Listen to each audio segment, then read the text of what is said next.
काल जर आपण बघितलं तर सोमनाथ सूर्यवंशींच्या बाबतीत न्यायदंड अधिकाऱ्यांनी सांगितलेलं त्यांचा अहवाल आलेला आहे की सोमनाथ सूर्यवंशीला पोलीस स्टेशनमध्ये मारहाण झाली होती आणि मारहाण झाल्यानंतरच त्यांचा मृत्यू त्या ठिकाणी झाला। ज्या दिवशी ही घटना घडली त्या दिवशीच आम्ही सांगत होतो की याला पूर्णपणे तिथं असणारं पोलीस प्रशासन हे जबाबदार आहे। उगाचच तिथं सोमनाथ सूर्यवंशीला त्या ठिकाणी मारलं गेलं आणि त्याच्यात त्यांचा मृत्यू झाला। त्यावेळेसपासून आत्तापर्यंत आम्ही हेच सांगत होतो, पण सत्तेत असणारे मंत्री नेते हे नेहमी त्या ठिकाणी काही गोष्टी लपवण्याचा प्रयत्न तिथं करत होते।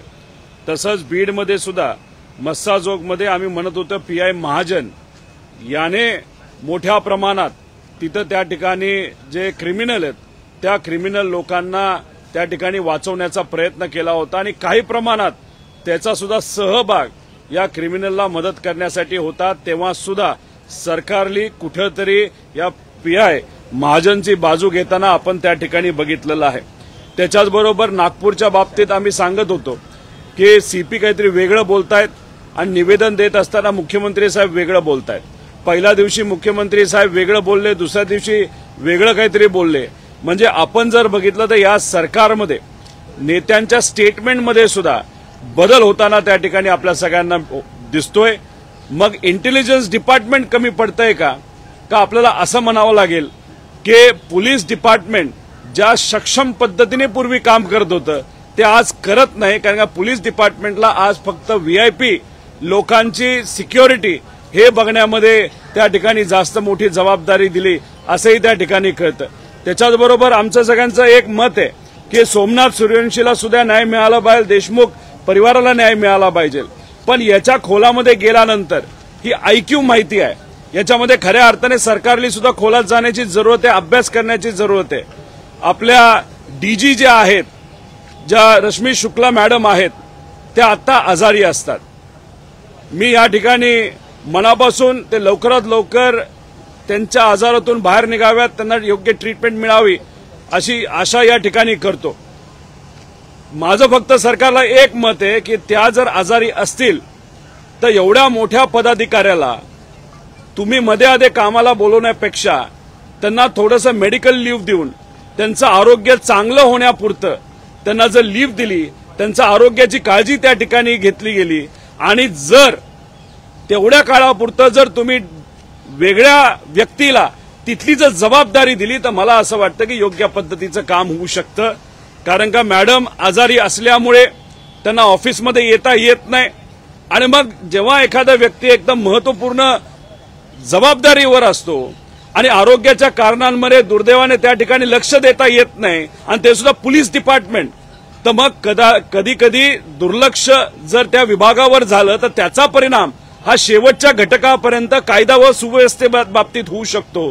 त्यामुळे सरकारने या बाबतीत लक्ष घालावं अशी विनंती आम्हाला बोलण्याची संधी जर या ठिकाणी मिळाली तर नक्कीच तिथं आम्ही त्या बाबतीत बोलू। पण पोलीस प्रशासन आणि कायदा व सुव्यवस्था या महाराष्ट्रामध्ये अतिशय खालच्या लेवलला त्या ठिकाणी गेली असं आम्हाला सगळ्यांना त्या ठिकाणी म्हणावं लागेल।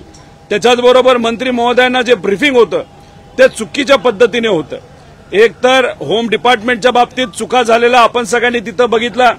त्याच्याचबरोबर SRP फिटमेंट जी प्लेट आहे त्याच्यामध्ये सुद्धा आम्ही सरकारला आणि मंत्री महोदयांना विनंती केली होती की गुजरातला 160 रुपयाला ती नंबर प्लेट त्या ठिकाणी बसून मिळते आणि आपल्याकडे 550 सोडा। काही लोक जेव्हा फिटमेंटला नंबर प्लेट लावण्यासाठी गेले तिथं त्यांच्याकडनं 1200 रुपये हे घेतले गेलेत।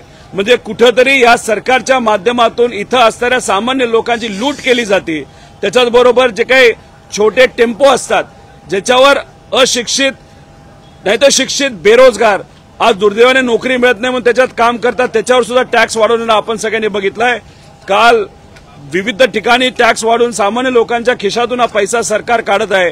या सगळ्या गोष्टींचा त्या ठिकाणी आम्ही निषेध करतो आणि तुम्हाला जर कुठला त्या ठिकाणी प्रश्न असेल तर तुम्ही नक्की त्या ठिकाणी विचारावा अशी विनंती करतो।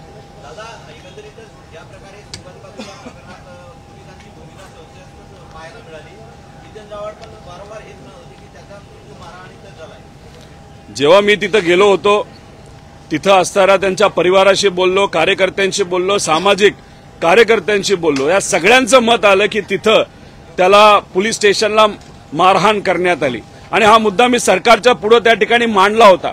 त्या बाबतीत बोललो होतो. त्याच्यानंतर आम्ही सर्वांनी अधिवेशनामध्ये सुद्धा निवेदन दिलं होतं. पण काय होतं की जे लोक सत्तेत आलेत आणि एवढ्या मोठ्या प्रमाणात एवढ्या ताकदीने सत्तेत आलेले आहेत त्यांना कुठेतरी आता असं वाटतं की आम्हाला कुणी हालू शकत नाही. जसं ब्रह्मदेव आला तरी आम्हाला हालू शकत नाही असं काही लोक म्हणतात. त्याच्यामुळे मोठ्या प्रमाणात अहंकार हा सत्तेतल्या काही लोकांमध्ये येतो आणि तोच अहंकार स्टेटमेंटच्या माध्यमातून आपल्या सर्वांना बघायला मिळतो. लोक काय म्हणतात, विरोधक काय म्हणतात याच्याकडे पूर्णपणे दुर्लक्ष करायचं, गोल गोल उत्तर द्यायचं आणि माहितीला वेगळ्या पद्धतीने मांडून दिशाभूल करायचं एवढंच काम या सरकारच्या माध्यमातून सुरू आहे.